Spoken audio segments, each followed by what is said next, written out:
Is life chance or destiny? Chapter 8. Do we come into the world with the maps we need for living the lives we desire to live? Maps of how to navigate the maze of rules and social order that we are expected to follow whilst trying to fulfill an ideal pathway to success, peace, and joy. Can we even envision what success, peace, and joy actually look like for us? Do we know where that ideal path might lead us to if we could find it? Would we call that place our destiny, or is our journey through life governed by chance? It would seem that our backpack lacks one of the most important things we need for our lives: a map with clear details of the direction we should go. In fact, for many of our early years on this planet, we don't even think to look for it, because we're working off someone else's idea of what that map should be for us, and we have a minimal amount of say in the matter. Even now, if someone asked us what our ideal life would look like, would we struggle to come up with an answer other than a stress-free life, whatever that is, and what leisure activities we would love to spend our time doing? I believe it would be uncommon for our answer to be how we might develop our character to understand how to achieve a life that we would consider worthy of living. As we get older, we question if our lives are run by fate or chance. We struggle to see where we have control to choose the direction we want to go in. What's worse, we don't even have a clear picture of what that direction might be. We don't fully know what we want from a career, a business, or even a partner. We start to wonder if there is a destiny, a plan or path already laid out for us by some universal law or mystical being. Are we just puppets on a string, doing the same things every day with no clear knowledge as to what would make us happy and allow us to feel fulfilled? What would it mean to feel fulfilled? What is success for you? Describe it. What words would you use? How many of those words would describe the growing of your character rather than the generally accepted outward signs of wealth or achievement? We discover that the goal of society is to make us better workers rather than better humans. If we don't fit into a certain mold, the education system doesn't know what to do with us. The mantra is generally, get a good career, one with a good pension if possible, and everything will work out fine. The primary purpose of school is to learn how to learn. If we have accomplished that, we can face our future with more confidence. However, it is easy to feel out of step with the world if you nurture individual ideas and dreams, a desire to be different. But you are unique. You wouldn't be reading this book if you were happy to follow the crowd and settle for what life brings you. So, why are you unique? Is there a purpose in it? Is it possible that you might never have existed? Why was it you that found your mother's egg and grew into a human? There were thousands of sperm that didn't. Why were you born to your specific mom and dad? Billions of people weren't. Why are you the gender that you are? Or the nationality that you are? Or have the color skin that you have, or the color eyes you have, or speak the language you speak? Why were you born in the year you were born? Why were you born with the natural gifts and abilities that you have? These and many more questions cannot be answered simply by chance, can they? Okay, the genetic pool of your parents can account for some of those questions, however, if you're part of a family with brothers or sisters. Then you won't have to ponder too long to point out the many differences between people who have lived in the same home, with the same parents, and the same social and educational status. Do you agree that each individual has different attributes and abilities that sets them apart from others? What is on the inside of you that makes you different?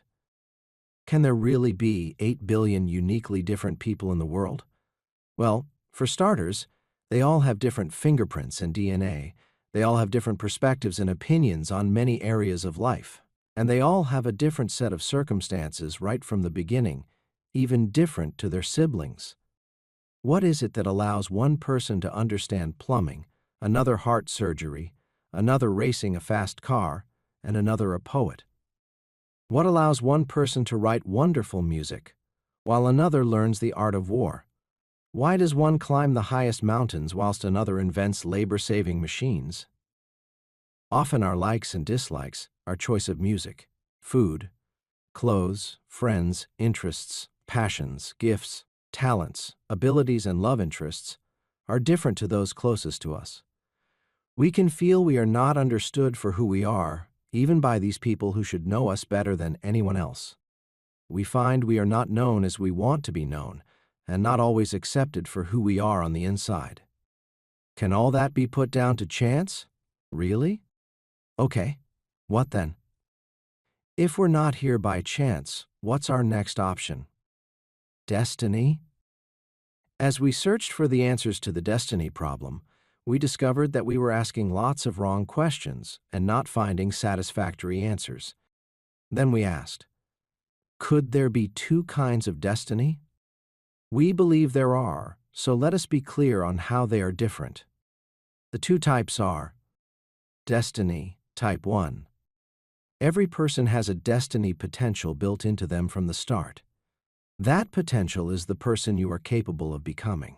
You have built-in gifts, abilities, and talents in potential form, waiting to be understood and expressed.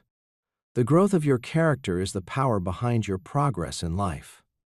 Your unique combination of those gifts, abilities, and talents, as you learn to understand them and develop them, will build the character you need to overcome the challenges you meet along the way. To use the correct perspective when faced with choices and decisions, to develop your unique place in the world, and to allow you to progress along your desired path in life with confidence. This is the journey to who you will become. The second type is Destiny Type 2. This destiny type refers to the fulfillment of your potential in life. It is where your choices will lead you. It is the journey, path, or direction your life progresses along. It is the outworking of your character, and along with your life's values, will guide you to your choice of education, desire to learn, career, life partner, living location, beliefs, choice of groups you will associate with, your political outlook, and your religious beliefs. This is the journey to your unfolding potential. So, to get around this confusion, we will now use the word Destiny when we speak about the journey of who you will become. That is Destiny Type 1. This is the building of your character. We will use the word destiny when we refer to the journey of where your choices will lead you. That is Destiny Type 2. These are the ever-changing circumstances of your life based on your choices and decisions. In other words, your unfolding potential. What is it inside us that makes us unique? Why are we different to those around us, even our family, the people we share our DNA with and have grown up with? Same parents, same siblings, same social circumstances, but not the same on the inside. Are we different by chance? Is it meant to be that way? Is it some sort of destiny? Our potential to expose the unique person we were born to be? I believe we are unique to fulfill a particular piece of the jigsaw in the world around us. I believe that we all have a unique destiny potential, and that we also have everything we need to express that destiny already inside us, built in from the start as potential, waiting to be understood and expressed. I believe we were born for such a time as this. The building of our destiny, which is our character, will ultimately decide our destiny. Why are we talking about our character here? Because when we remove all our masks, all that is left is our character. With chance, we simply accept what life throws at us. We don't search out our purpose in life. We just go with the flow, not wanting to step out from the crowd. We choose to stay hidden behind our masks, to keep our opinions to ourselves, to doubt our natural talents and abilities, and generally to stay confused as to what would bring joy and peace into our lives. When things don't work out for us, we shrug and accept them, or curse our bad luck. It is hard to connect meaning and purpose to our lives if we believe that it is all chance and we have little or no influence on what happens in us or around us. When we realize we have hidden treasure on the inside of us, waiting to be understood, exposed, and developed into something beautiful, we decide not to settle for, but rather strive for that fulfillment. That drive is to uncover our I, that built-in potential we all have inside us, waiting for us to acknowledge it and give it life. Understanding your character is key. Who are you? Why are you? And where are you going? Let's take a line with backpack on one end and destiny potential on the other. We will call that line our I, or our inner purpose. This is what we have the potential to become. That line is where we find peace and joy and feelings that everything is working out fine in our lives. Now, let us introduce the things that happen to us during our journey. The line that is continually moving above and below our purpose line is our me, or our daily living. This is where we build our character, our destiny. Each time the line is above our purpose line, we are experiencing good moments, happy events, some achievements and feelings of success. Each time the line drops below the purpose line, we are experiencing challenging times, maybe losing a job, sickness, loss of a friend, or just times when we feel things are not going as we would like them to. Life is not static, always moving above and below your purpose line, experiencing different good and not so good times. The times when the lines cross the purpose line are times when we feel content, a feeling that our lives are on track, that our destiny and the destiny we imagine are in sync. Unfortunately, those times are transient. What can we learn from this? Each rise and each fall are there for one primary purpose, to teach us something, to grow our character. Like Lara Croft in Tomb Raider, not everything we learn is for that specific moment in time. Some lessons we will need to put into our backpack as experiences that we need to understand for later in our journey. There are things we need to learn at every stage of this journey to give us a different perspective, to grow our understanding, to learn something that we will need in the future, to train our free will and choice to make better decisions, and to uncover our I, our inner self. As the old and well-proven adage suggests, when the student is ready, the teacher will appear. Things happen to teach us lessons. When we are ready to learn from them, can we choose not to learn from them? Of course. As we will see in the next chapter, we have free will to make those choices. With this picture in mind, we can maintain peace even through the challenging times. We know there is something we need to learn from each point in the journey. We can also view each position from the understanding that we are in that position because we couldn't learn what we needed to learn from any other position. In other words, things happen because they are meant to happen. If they were not meant to happen, they wouldn't happen. The challenges we face in life and the lessons we need to learn from them can be difficult to put into perspective in order to make sense of them. We look for the reasons why they happen, but cannot find any. Sometimes looking for the purpose can be more fruitful. Perhaps we could compare it to a type of physical therapy. Let's say you damage the muscles in your hand. You go to a physical therapist to help you rehabilitate it. He gives you exercises to strengthen your muscles. For example, he might give you a piece of pottery clay to knead into the shape of a bowl. It's difficult for you as you press and pull at the clay. It hurts your muscles. You complain, "Why am I making this stupid bowl?" As time goes by, that exercise strengthens your muscles and you can make a bowl easier. In fact, you manage to make several bowls. When the therapist comes back to check on you, you are excited to show him the bowls you have made. He doesn't even look at them. He is only interested in what the exercise has done for your hand. You are disappointed that he hasn't even noticed how good they look. To the therapist, the bowls are not important. They have done their job. Often, when we meet with challenges in our lives, we want praise for overcoming them, when actually the most important part is what we have learned from them to bring forward with us. They are there for the express purpose of teaching us and strengthening us. It is not the making of something that's important, it's the making of you that's important. It's in the process of your challenges that you get made. What you believe at this moment in your life colors your perspective. I'm sure you don't still believe everything you once did as you were growing up. Like Santa and the Tooth Fairy, what changed that belief? New knowledge and understanding, a new perspective, based on our growing awareness of our I. Our beliefs, wants, and expectations, especially towards other people, often rule our moods and actions.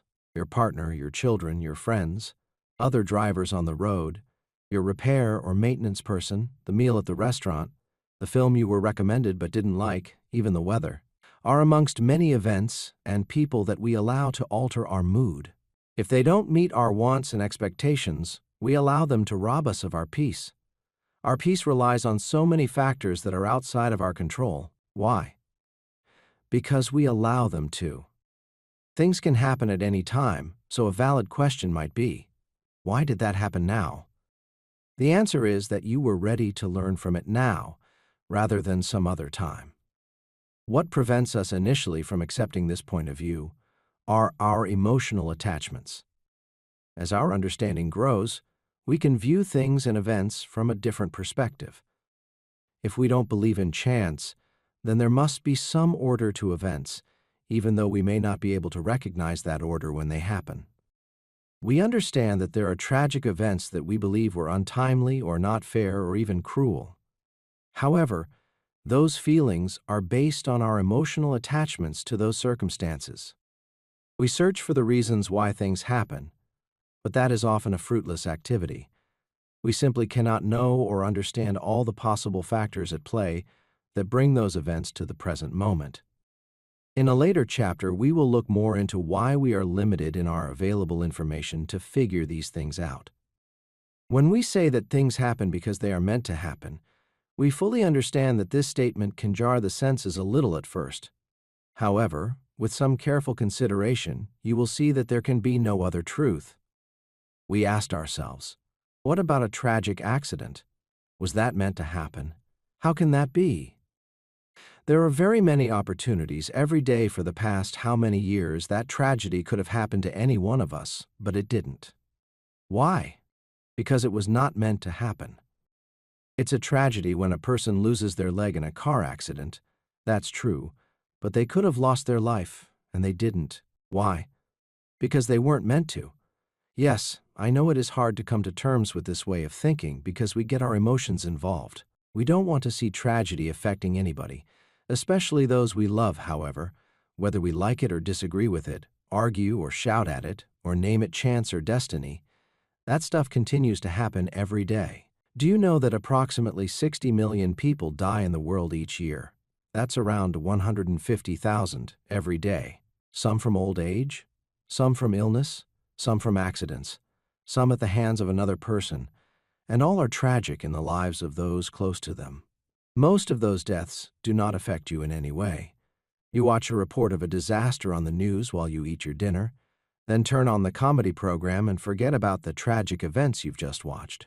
You might rightly say that the reason for that is because you don't know the people involved in those tragic events. That's right, so you don't have an emotional attachment to them. So, is our understanding of tragedy based solely on our emotional attachments? Can it be true that things happen because they are meant to happen? Would you rather believe that life is chance? Would that explain tragedy more satisfactorily? Would you feel any less saddened or dismayed by tragic life events? Having a belief that your life has a destiny allows you to look closer at your journey so far, what you have learned, and the skills you now take with you into your future. You will start to see why you needed to realize this perspective at this specific time. Your purpose has brought you here and is now ready to open up the next part of that journey for you. When we start our investigation into our life purpose, it can be difficult to put each part of our journey into perspective. If we believe that everything happens because it was meant to happen, and we will have to suspend our emotional attachment to those events to do that, we will start to see the purpose for those events rather than the reason for them. Let's look at it this way. When you are faced with a decision, any decision, it is like you are in a room with two doors. These are your choices. Sometimes which one to choose is more obvious than at other times, however. Every time you choose a door, you bring the consequences of that choice or decision forward with you to the next set of choice doors as part of your character. You have, on perhaps some small level, become a different person. For example, you are in a shop buying a product and the sales assistant gives you back too much money in your change. You notice that she has done that. Now you're at the two doors.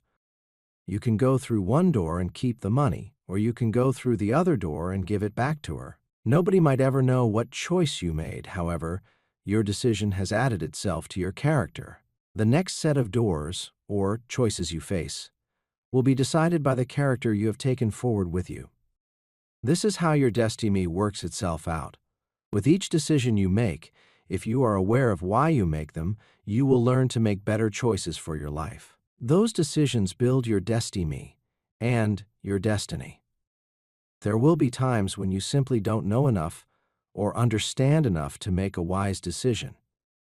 We cannot see the consequences of a decision we make that we don't understand. This is when you will have to learn the lesson through an experience, so you can bring that understanding forward with you. Be sure to learn it, or you will have to repeat it again in the future. So, remember, your destiny builds your character, which is who you are becoming. And your character builds your destiny, which is your future, your unfolding potential. There will be many times on your journey when you are unsure of how to make good decisions, and even times when you know the right decision to make but choose not to make it. There is a price you must pay for those choices. People will test you and challenge you too. They are on their own journey. They are learning lessons and making mistakes as they grow. They have crossed your path to give you an opportunity to learn something.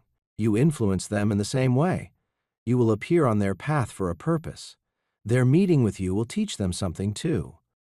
The strength of your character and the lessons you have learned from making good and poor decisions, if you have learned from them, will guide you with greater confidence and wisdom to recognize the right path as you go forward.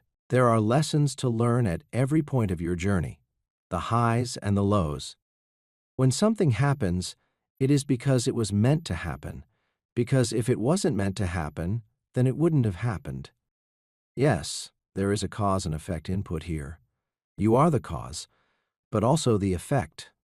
Regardless of your approach to the subject of destiny, if you learn from every encounter you experience in your life, you will learn to make better decisions. You will accept that the people whose path you cross are on their own journey, and that will help you to be more accepting of them. They are bringing you lessons to learn, to assist you in the growth of your character. Be thankful for all of them. Wish them well on their own journey. This is the real meaning of love your neighbor as yourself. Quote, "The law of harvest is to reap more than you sow. Sow an act, and you reap a habit. Sow a habit, and you reap a character. Sow a character, and you reap a destiny." James Allen.